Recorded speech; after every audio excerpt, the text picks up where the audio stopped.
പരിശുദ്ധ സഭ നമുക്ക് ക്രമീകൃതമായ പ്രാർത്ഥനകൾ നൽകിയിട്ടുണ്ട്.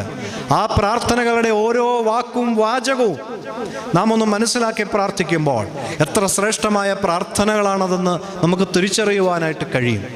അപ്പോൾ ആ പ്രാർത്ഥനകൾ ഹൃദയത്തിൽ തട്ടി അർത്ഥം മനസ്സിലാക്കി നാം ചൊല്ലുമ്പോൾ തീർച്ചയായിട്ടും ദൈവസന്നിധിയിൽ നമ്മുടെ പ്രാർത്ഥനകൾ കേൾക്കപ്പെടും എന്നുള്ളതിന് യാതൊരു സംശയവുമില്ല.